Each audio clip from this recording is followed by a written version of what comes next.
Perhaps the best way to prepare for the future is for humans to learn how to live underwater. I think so too. I think we just need to learn. As they say in Dutch, ik ga mijn hoofd in een emmer water steken. Ik ga mijn hoofd in een emmer water steken, oké.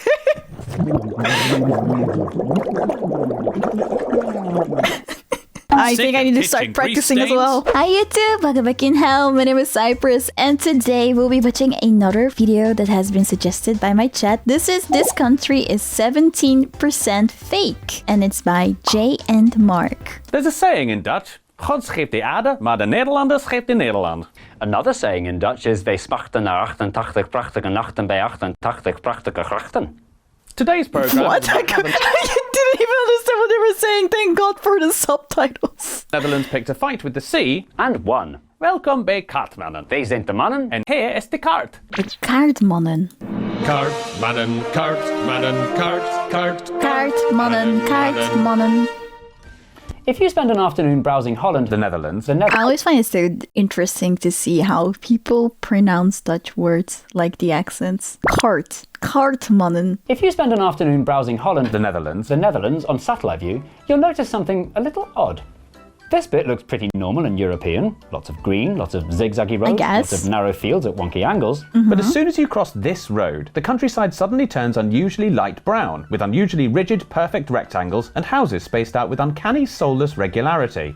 Curiosity peaked, we turned the clock back to 1945, and it's gone. Curiosity peaked further. You compare a map of present-day Netherlands to one from 1300 and notice that a whopping 7,000 square kilometres of land, roughly 17% of the whole country, has been conjured out of thin water. What would you like to know first, how or why? Why? Because I thought it was polite to ask. Why? Here's why. Thousands of years ago, when settlers came to these low or nether lands, they found fertile soil, plentiful fish stocks, and abundant water resources. But there was a catch. The lowness of the land meant that the coastline kept changing. One year the coastline was here, the next year it was here, and the year after that it was here. This level of unpredictability of wetness was no way to live. And so, to keep their feet dry... They actually went... Wow, the dedication, man. The freaking dedication to film this there. The Dutch took action. They invented clogs? No. They invented clogs! Dikes are big walls to stop water. Yes, the clogs are gonna do something against it. Where it oughtn't. If you put them next to wet things like rivers and lakes, you can stay dry on the other side of them. Next, they built windmills. If you put an Archimedes screw in the water and connect it to a windmill, when the blades turn, the screw scoops the water out, turning it into useful dry land for growing plants and cows. Yes. These patches of X-water were called polders. The Dutch put hundreds of little polders everywhere and became the nation that was best at land reclamation in the world. Whilst the thousands of, just over 1,000, windmills across the landscape were very pretty and became Dutch icons like bikes, Edam, tulips, stroopwafels, sensible urban planning, sex shows, chocolate sprinkles and Deal or No Deal, they were not enough. And the sea fought back. The problem was specifically this. The Zuiderzee was an inlet of the North Sea, taking a roughly 2,000 square mile scoop out of the north of the Netherlands, though its size did vary due to tides and storms. Why are we talking about a sea in the past tense? You'll see. It's dead now. Everything about the Zuiderzee made it the worst possible sea to live next door to if you didn't like being flooded. The Zuiderzee broke through the dikes and flooded people's homes practically every 5 minutes, and there was no windmill in the world, not even one that span really, really fast, that could stop it. But there was a man who thought he could. Cornelis Lely was a student of civil engineering at the Polytechnics. Wait, is it one of them? Yeah, that's that guy. Okay. School of Death, who absolutely hated the sea. And this is a picture of the sea. His dream was to get rid of the sea once and for all. And it turned out he wasn't alone. Various visionaries had all come up with variations of the same idea. Stupid ideas from history. Build an enormous dam across the Zuiderzee and turn it into a harmless lake full of polders, dramatically shortening the nation's coastline. Of course, none of them ever came close to being built. They were little more than fantastically unrealistic concept art. But Cornelis, with his engineering expertise, realised that with modern 19th century technology... Why does he have that umbrella head thingy on inside? ...in building materials, this dream dam was actually technically possible. Cornelis Lely got to work on a plan that was full of real-world detail, like hydrological data to calculate the best possible position for the dam, a sluicing system to let the fresh water out from the rivers, a list of the construction materials, and, perhaps cleverest of all, a survey of seabed sediment, so the new polders would be located where the soil would be as profitable as possible. To make his unhinged dream to delete the sea become a reality, Cornelis went into politics and was soon appointed Minister for Transport and Water Management. He He was now finally ready to submit his Zuiderzee Works master plan before Parliament.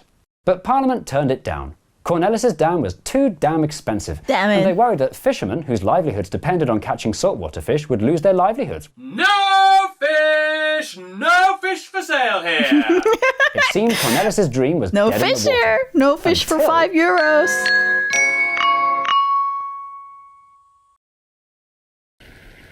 Love Sunday lunch. Oh my god, I love how these guys make videos. I love all of these bits in between. Conversations with the family. Not anymore. No, because of Surfshark VPN, the sponsor of this video. It's available with one account on an unlimited number of devices. So the conversation's over. I feel very uncomfortable. Look at June. She's watching content from a streaming service not available in the UK.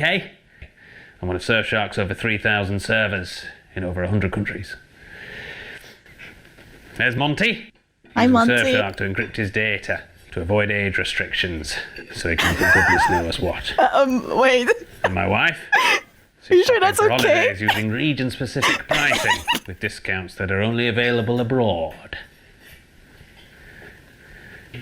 And you? Which I'd never signed up to Surfshark by going I to can see that. surfshark.com/mapmen and entering the code MAPMEN to get an extra 4 months for free. Oh, stop going on about Surfshark. You blame it for all your problems. Can't find your socks? Surfshark hid them. Roast pork tastes disgusting. Surfshark cooked it. Accrington Stanley lost the match. Surfshark was playing. Surfshark, Surfshark, Surfshark. Morning, noon and night.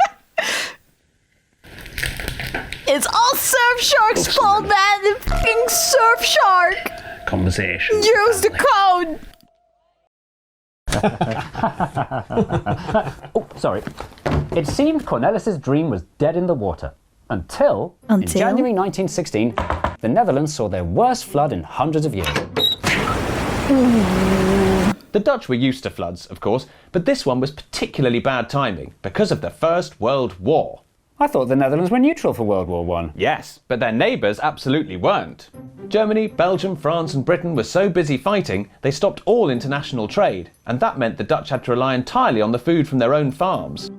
So the flood didn't just destroy homes, it caused a massive food shortage both during and after the disaster.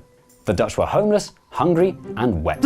In these And conditions, wet. Lely's plan didn't seem quite so unhinged after all. And so, in 1927, 36 years after he first proposed it, Cornelis finally began work on the Afsluitdijk. Afsluitdijk. The The dike was Afsluitdijk. completed ahead of schedule in 1932. At 20 miles long, or 32 kilometres if you insist, it was the longest dike the world had ever seen.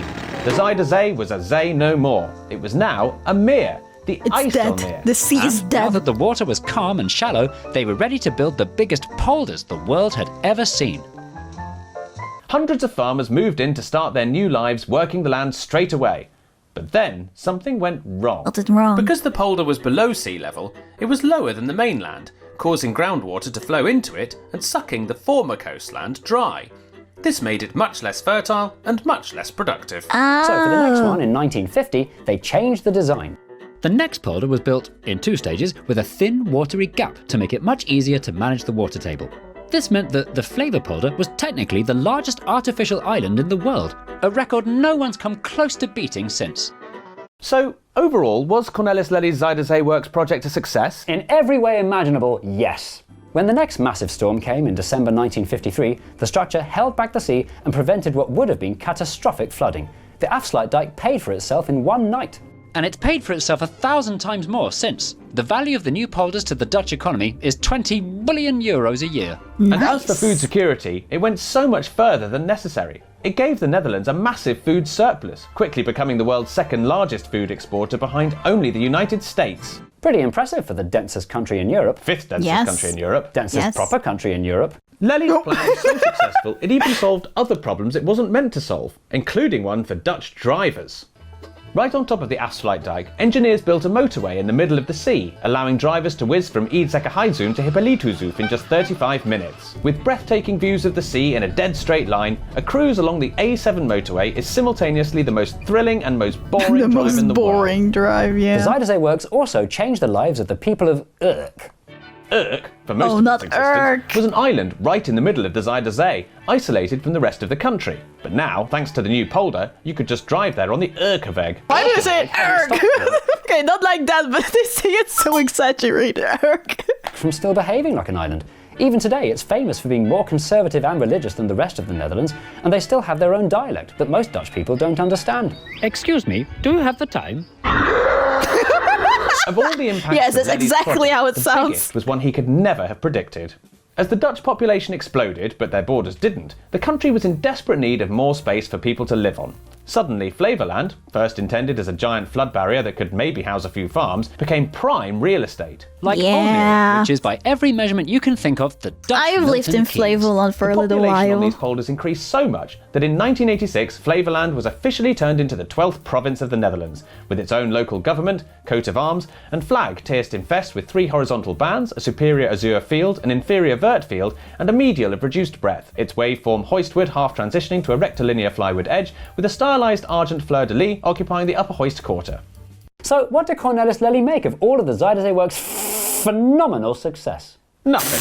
Cornelis Lely completely died in 1929, before Why does he say completely died? Did he half die before that? even the Afsluitdijk was finished, meaning he never saw any of his plans come true and never had any idea how much Is it how you just say it? Completely died? It just sounds so silly. He completely died. he transformed his whole country. But he's fondly commemorated today by the people of the province he accidentally created. They named their capital city after him and turned him into a statue, where he stands on the Afsluitdijk to Is that his thing? The thing with the umbrella? I don't know, man. I don't know history. I'm not cultured enough. this day, staring out at the choppy waters of the North Sea.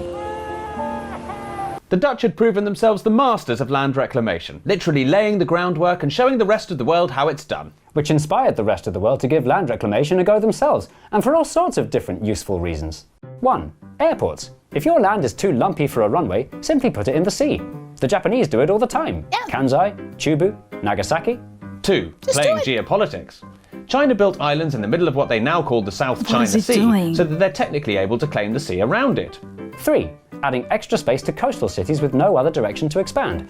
Examples include the Maldives, Singapore and Hong, to name but 2.5. And 4. Because they can. Dubai, the city of brute force superlatives, has sprinkled dozens of artificial islands along its coast for luxury yeah, resorts and those. hotels, despite having no shortage of space inland for sensible suburbs.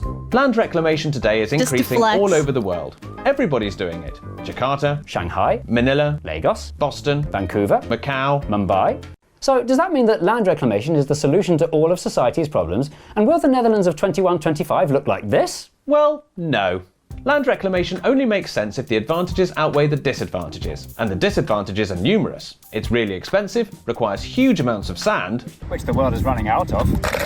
it needs constant maintenance to stop it sinking, and worst of all, it upsets the fish. There's used to be water think about over there. and fish. It's all gone, hasn't it? It's land.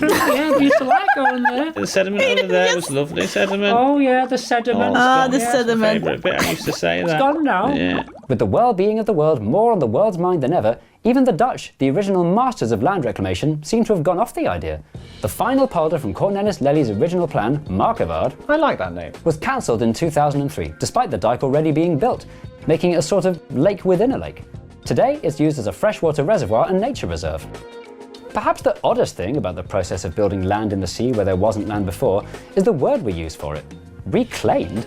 It makes it sound like we're taking back from the sea what's rightfully ours. The truth is a lot more opposite. If no one was there to press the right sluice buttons and maintain the dams, the sea would quickly reclaim what it sees as rightfully its. Perhaps the best way to Yes. prepare for the future is for humans to learn how to live underwater. I think so too. I Ready think to we just need start to practicing? learn. As they say in Dutch, ik ga mijn hoofd in een emmer water steken. Ik ga mijn hoofd in een emmer water steken, oké?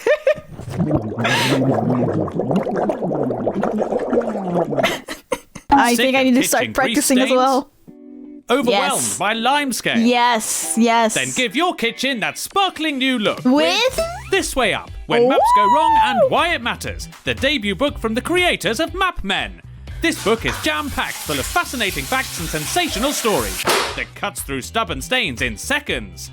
With its rigorously researched, I've been fantastically cleaning funny wrong, chapters, man! I should have Way been Up buying When this Maps Go Wrong book! easily tackles greasy surfaces with so much extra detail that only a book can I've provide. been so dumb. This Should have Way just Up bought When this. Maps Go Wrong contains the world's biggest and worst map blunders, leaving your kitchen up to 19% germ-free and smelling exactly Gotta as buy it did it. before. Gotta buy it. Hey, why haven't you cleaned up all this mess? Oh, sorry, I got so engrossed in this book, This Way Up When Maps Go Wrong, that I forgot to finish cleaning. But the Lord Mayor is coming round.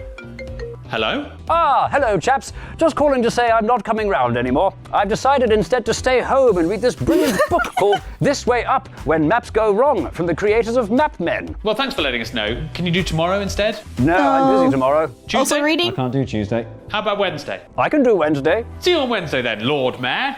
This Way Up, when maps go wrong and why it matters. Available now. Hi! If you like the video, please make sure that you like it and subscribe to my channel and turn on notification bell if you want to see more of it. I also go live on Twitch and on this YouTube channel, so come join us sometimes. Bye!